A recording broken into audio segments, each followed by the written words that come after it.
प्रणाम देवियों सज्जनों, स्वागत है आप सभी का फाइनल 44 में। हमारे कपड़ा व्यवसाय के लिए कोरोना वायरस महामारी एक वरदान और अभिशाप दोनों का एक उत्कृष्ट उदाहरण है। हमारे उद्योगों का एक पायदान नीचे गिर गया था, लेकिन चीन +1 योजना एक उपहार साबित हुई थी। वैश्विक कंपनियां अपनी आपूर्ति श्रृंखला की जोखिम से बचने के लिए इस कदम के तहत चीन के साथ साथ एक और ऐसे देश की खोज में हैं जहां वे अपने निर्माण फैसिलिटीज डाल सकें या चीन से स्थानांतरित कर सकें। इसके अलावा हमारे भारतीय कपड़ा उद्योग देश भर में लगभग 4.5 मिलियन लोगों को रोजगार देता है, जो कि बहुत ही ज़्यादा कार्यबल है और आने वाले 5 वर्षों में ये दुगनी रफ्तार से वृद्धि करेगा। भारत को आदर्श +1 के रूप में देखा जा रहा है, मतलब एक प्रकार से चीन के विकल्प के रूप में देखा जा रहा है। लेकिन क्या भारत इस मौके का सही से इस्तेमाल कर पाएगा या नहीं, ये तो आने वाला वक्त ही बताएगा। फिलहाल चलिए कुछ बिंदुओं की मदद से भारतीय कपड़ा बाजार के बारे में देखते हैं। भारत दुनिया के कपास का 25% उत्पादन करता है और इसकी श्रम लागत बहुत कम है, जिससे घरेलू मांग बढ़ रही है।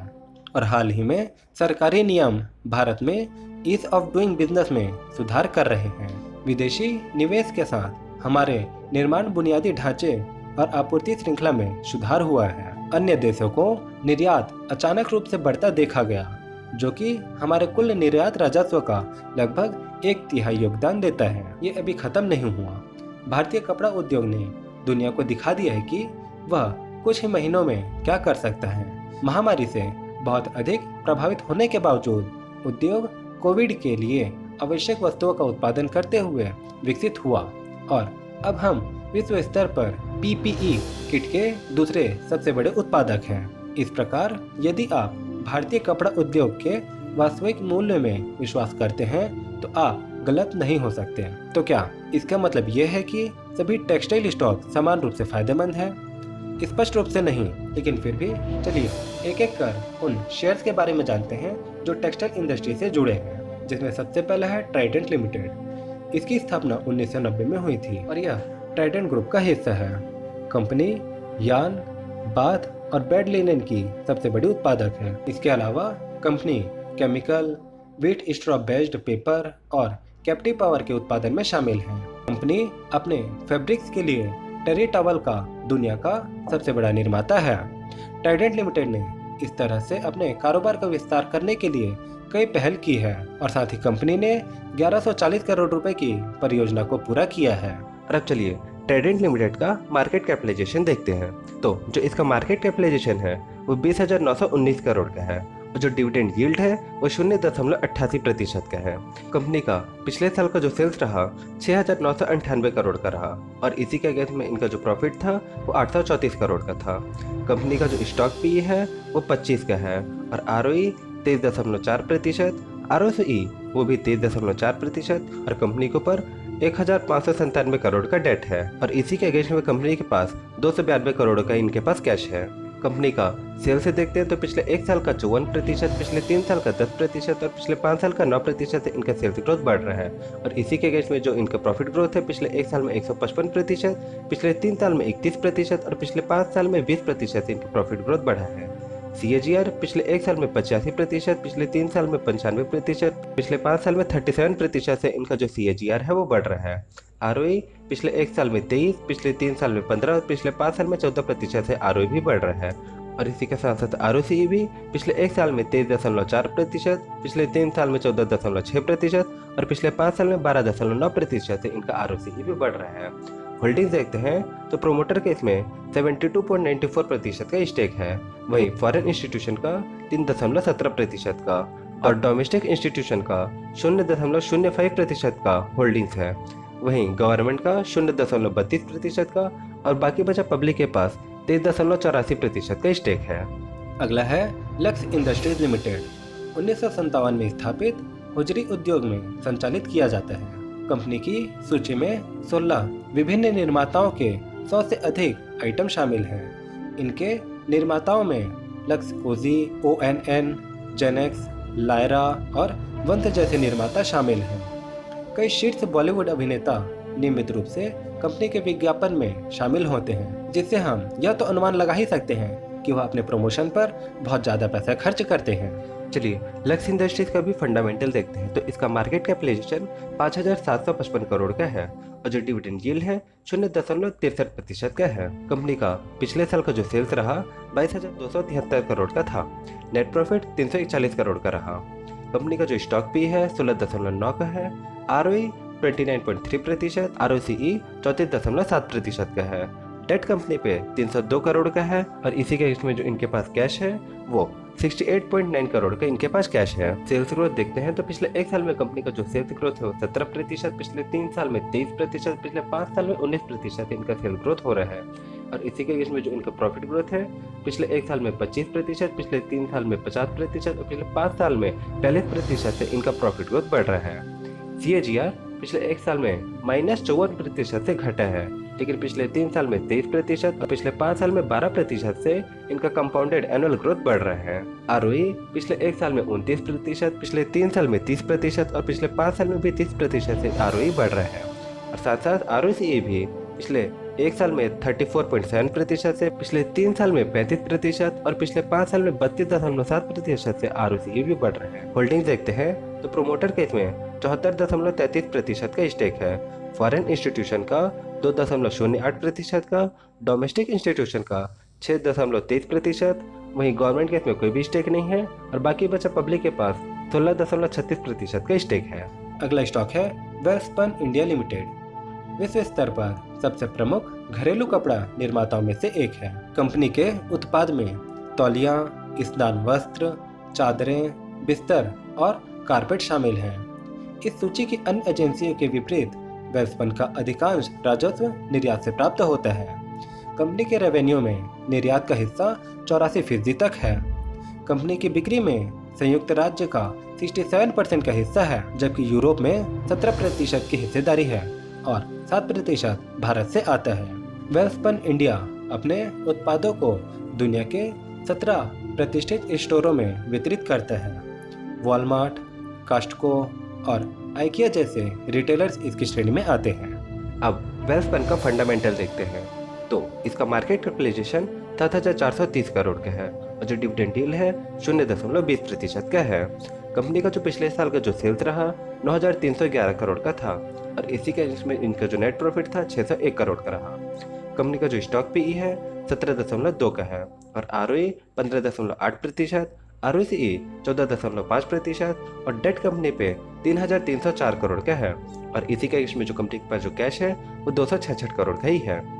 सेल्स ग्रोथ देखते हैं तो पिछले एक साल में कंपनी का जो सेल्स ग्रोथ है 9%, पिछले 3 साल में 13% और पिछले 5 साल में 17% से इनका सेल्स ग्रोथ बढ़ रहा है।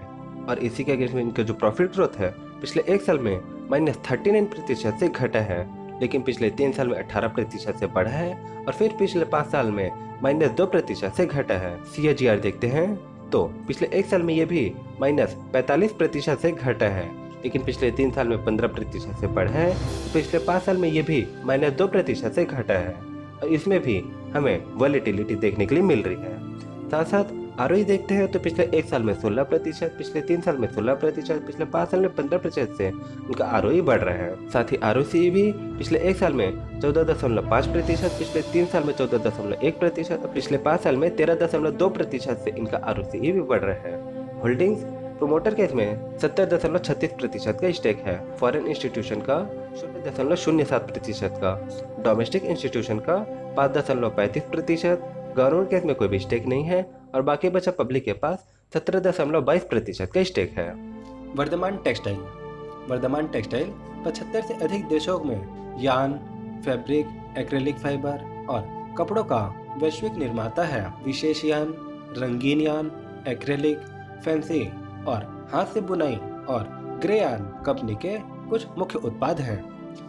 कंपनी संयुक्त राज्य अमेरिका, यूरोप और एशिया देशों को निर्यात किए जाने वाले कपड़ों का भी उत्पादन करती है। इसके कई पॉपुलर ग्राहक हैं जैसे कि GAP, H&M, वॉलमार्ट और टॉमी हाइलाइगर जैसे कुछ बड़े नाम हैं। निर्यात करना इनकी कमाई का 39% का हिस्सा है।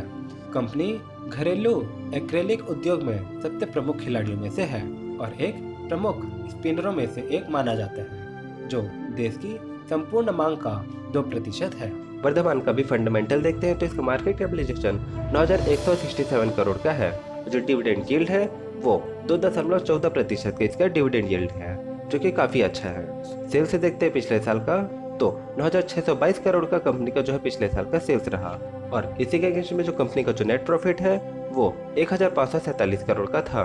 स्टॉक पे 5.88 का है और ROE 21.8% का है। ROCE 23.7% और डेट कंपनी पे 1,983 करोड़ का है और कैश कंपनी के पास 122 करोड़ का ही है।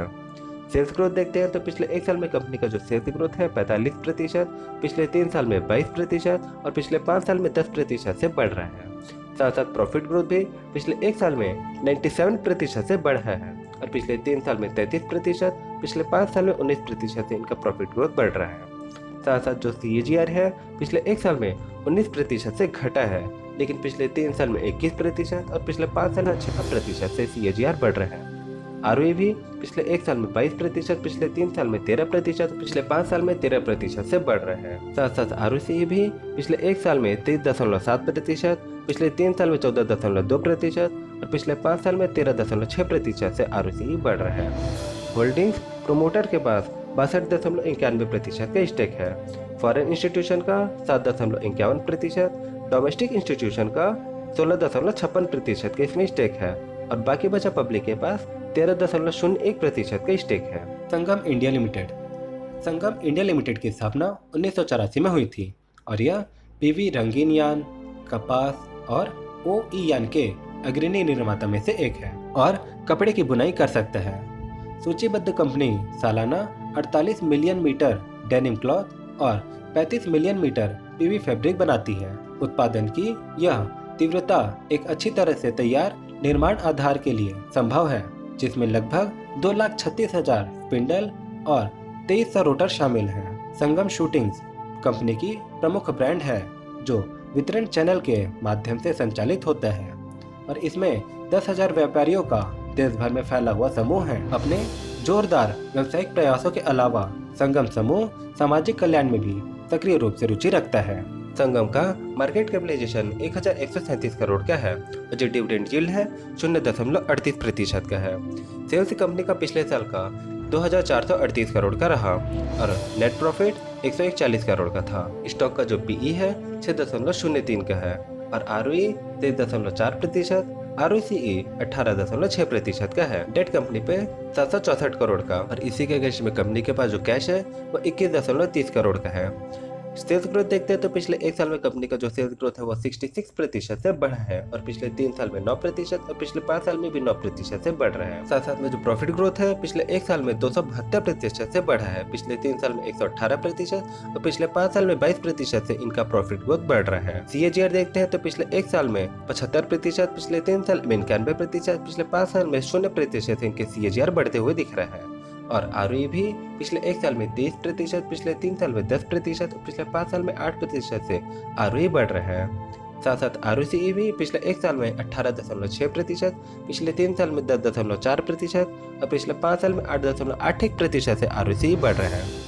होल्डिंग्स प्रोमोटर के पास 61.44% का स्टेक है, फॉरेन इंस्टीट्यूशन का 0.52% का, डोमेस्टिक इंस्टीट्यूशन का 0.02% का स्टेक है और बाकी बचा पब्लिक के पास 38.02% का स्टेक है। डॉलर इंडस्ट्रीज लिमिटेड 2012 में डॉलर इंडस्ट्रीज लिमिटेड भारत में सबसे अच्छे टेक्सटाइल शेयर में से एक रूप में विकसित हुआ, जिसकी 15% के बाजार हिस्सेदारी है और भारतीय होजियरी उद्योग के संपूर्ण उत्पादन में फैब्रिक के निर्यात का एक महत्वपूर्ण हिस्सा है। इसने सोशल मीडिया और ई-कॉमर्स चैनलों पर भी एक मजबूत उपस्थिति स्थापित की है। डॉलर इंडस्ट्रीज लिमिटेड की 29 भारतीय राज्यों में महत्वपूर्ण स्थिति है। इतना ही नहीं बल्कि उत्पादों का विस्तार भारत की सीमाओं के बाहर भी हुआ, जो संयुक्त अरब अमीरात और मध्य पूर्व में सबसे लोकप्रिय भारतीय इनरवियर ब्रांड बन गया है। डॉलर इंडस्ट्रीज लिमिटेड पूरी तरह से एकीकृत उत्पादन सुविधा के साथ भारत की अग्रणी होजियरी कंपनी भी है। डॉलर ने 2020 में अपनी त्रिपुर निर्माण फैसिलिटीज में 4 मेगावाट की सौर ऊर्जा संयंत्र स्थापित भी किया है। और अब डॉलर का फंडामेंटल देखते हैं तो इसका मार्केट कैपिटलाइजेशन 2568 करोड़ का है और जो डिविडेंड यील्ड है 0.66% का है। कंपनी का जो पिछले साल का जो सेल्स रहा 1350 करोड़ का था और जो नेट प्रॉफिट था वो 146 करोड़ का रहा। स्टॉक पे 17.6 का है और ROE 3.9% का, ROCE 26.8% का है और कंपनी के पास जो डेट है 206 करोड़ का डेट है और इसी के अगेंस्ट में जो कंपनी के पास जो कैश है वो 0.51 करोड़ का है। सेल्स ग्रोथ देखते हैं तो पिछले एक साल में 30%, पिछले 3 साल में 9%, पिछले 5 साल में भी 9% से इनका सेल्स ग्रोथ बढ़ रहा है। लेकिन प्रॉफिट ग्रोथ जो है पिछले एक साल में 67%, पिछले 3 साल में 25% और पिछले 5 साल में 37% से इनका प्रॉफिट ग्रोथ बढ़ रहा है। CAGR पिछले एक साल में 22%, पिछले 3 साल में 34%, पिछले एक साल में 1% से इनका CAGR बढ़ रहा है। साथ साथ ROE एक साल में 24, 3 साल में 19 और पिछले 5 साल में 20% से ROE भी बढ़ रहा है।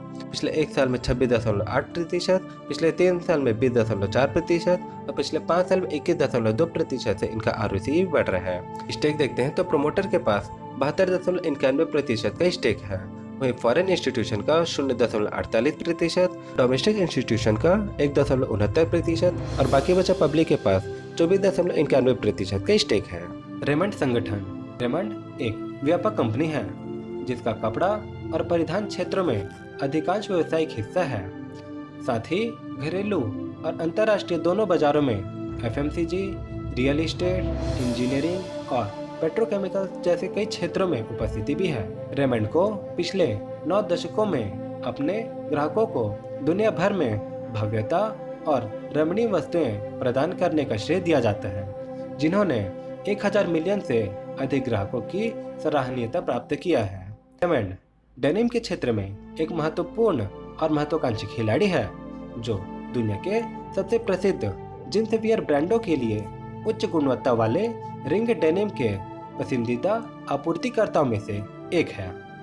और अब सबसे अंत में रेमंड का फंडामेंटल देखते हैं तो इसका मार्केट कैपिटलाइजेशन जब मैं ये वीडियो बना रहा हूँ तो 6437 करोड़ का है और जो डिविडेंड यील्ड है 0.31% का है। कंपनी का जो पिछले साल का जो सेल्स रहा 6179 करोड़ का था और जो नेट प्रॉफिट है 260 करोड़ का रहा। स्टॉक पे 17.8 का है, ROE 16.2% का, ROCE 13.2% और डेट कंपनी पे 2327 करोड़ का है और इसी के अगेंस्ट में कंपनी के पास 336 करोड़ का ही कैश है। सेल्स ग्रोथ देखते हैं तो पिछले एक साल में पॉजिटिवली 79% से बढ़ा है, लेकिन पिछले 3 साल में -2% से घटा है और पिछले 5 साल में 3% से सेल्स ग्रोथ बढ़ रहा है। साथ में इनका जो प्रॉफिट ग्रोथ है पिछले एक साल में 228%, पिछले 3 साल में 28%, पिछले 5 साल में 65% से इनका प्रॉफिट ग्रोथ बढ़ रहा है। साथ में CAGR पिछले एक साल में 118%, पिछले 3 साल में 16% और पिछले 5 साल में 5% से इनके CAGR बढ़ रहा है। साथ में ROE पिछले एक साल में 16%, पिछले 3 साल में 4 और पिछले 5 साल में 5% से इनका ROE भी बढ़ रहा है। ROCE पिछले एक साल में 13.2%, पिछले 3 साल में 16.13%, पिछले 5 साल में 7.76% से ROCE बढ़ रहा है। होल्डिंग देते हैं तो प्रोमोटर के इसमें 49.16% का स्टेक है। वहीं फॉरेन इंस्टीट्यूशन का 14.18% और डोमेस्टिक इंस्टीट्यूशन का 4.90% का स्टेक है। बाकी बचा पब्लिक के पास 31.76% का स्टेक है। शेष विश्व की तुलना में भारतीय कपड़ा क्षेत्र उत्कृष्ट और विशिष्ट है। इससे उनके शेयर्स को कई तरह से फायदा होता है। कपड़ा उद्योग में निवेश करते समय निवेशकों को नई समस्याओं के बारे में पता होना चाहिए। इसमें लगातार कीमतों में उतार चढ़ाव और त्योहारी सीजन के फायदे शामिल हैं। तो आप किसका इंतजार कर रहे हैं? नीचे दिए गए लिंक से भारत में इन टेक्सटाइल शेयरों पर शोध करके अपनी निवेश यात्रा शुरू करिए। निवेश करने के लिए आप अपस्टॉक का इस्तेमाल कर सकते हैं, जो कि बहुत ही अच्छा एप्लीकेशन है और इसका लिंक आपको डिस्क्रिप्शन में मिल जाएगा। अब ये तो मैंने कुछ अपने फायदे के लिए बोल दिया, अब आपके फायदे के लिए बोलता हूँ कि दोस्तों अगर आपको ये वीडियो अच्छा लगा हो तो लाइक जरूर करिए, क्योंकि आपके लाइक करने से YouTube के एल्गोरिथम को पता चलता है कि ये जो वीडियो है एक इन्फॉर्मेटिव है और नॉलेजेबल वीडियो है, जिससे कि फिर YouTube इस वीडियो को और दूसरों लोगों तक का पहुंचाता है। साथ ही इस वीडियो को अपने उन दोस्तों के साथ जरूर शेयर करिएगा जो टेक्सटाइल इंडस्ट्री में निवेश करना चाहते हैं या फिर टेक्सटाइल इंडस्ट्री के बारे में जानना चाहते हैं। और टेक्सटाइल इंडस्ट्री की तरह ही दोस्तों हमने पावर सेक्टर और इलेक्ट्रिक व्हीकल में आने वाले जो सेक्टर है उन कंपनीज के बारे में भी डिस्कस किया है, और उसमें कुछ जो फंडामेंटल है और उनकी जो बेसिक जानकारी है इस चैनल पे उनके बारे में भी जानकारी दी है, जिसे आप चैनल विजिट करके देख सकते हैं। और अंत में यही कहूँगा कि चैनल को जरूर सब्सक्राइब करिएगा दोस्तों, और अपने दोस्तों से भी जरूर करवाइएगा, क्योंकि यहाँ पास मैं ऐसी फाइनेंस और इन्वेस्टिंग से रिलेटेड जानकारीपूर्ण वीडियो लेके आता रहता हूँ। तो चलिए हम मिलते हैं अगली किसी जानकारीपूर्ण वीडियो में, तब तक के लिए प्रणाम।